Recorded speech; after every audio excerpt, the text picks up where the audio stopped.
The difference between kill and no-kill animal shelters is not as simple as you might think. Ashley, where did you get your cat? I got her from Paws, which is a no-kill animal shelter in Chicago.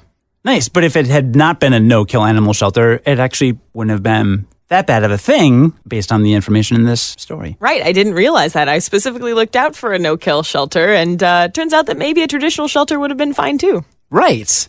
So for those of you wondering whether you should take a stray dog to a kill or a no-kill animal shelter, you should know the choice is not necessarily straightforward. There's actually no universal definition for a no-kill shelter. And it's not even true that no-kill shelters never euthanize animals that they take in. Generally, no-kill shelters try to maintain a 90% live release rate, according to the Washington Post. That means no-kill shelters try to save 9 out of every 10 animals and may still euthanize pets that are elderly or sick and genuinely need to be put down, although not all do. Regardless, as a result of these policies, no-kill shelters are usually full.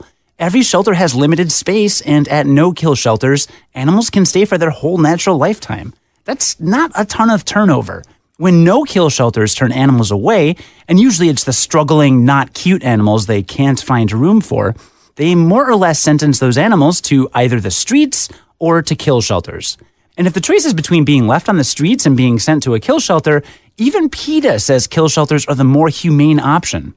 Now, what I keep referring to as kill shelters are also called traditional or open admission shelters, and they do euthanize animals they no longer have room for, but they never turn an animal away. That makes them great for emergency cases, and anyway, the actual killing they do is humane. Animals killed on the streets, meanwhile, tend to suffer. One animal control officer says that leaving them in the streets is essentially euthanasia by proxy. Yikes. And animals left on the streets can reproduce, which causes even more homeless animals who could suffer and even cause public safety issues. If you really want to help the problem of homeless animals, then instead of protesting open admission shelters, consider working to make shelters unnecessary in the first place. PETA recommends advocating for spay and neuter laws in your area. A problem like homeless animals might be best solved at the level of public policy, not at the level of individual shelters. And if you stumble on a stray, sure, it would be ideal to take it to a no-kill shelter. But consider traditional shelters and adoption as well.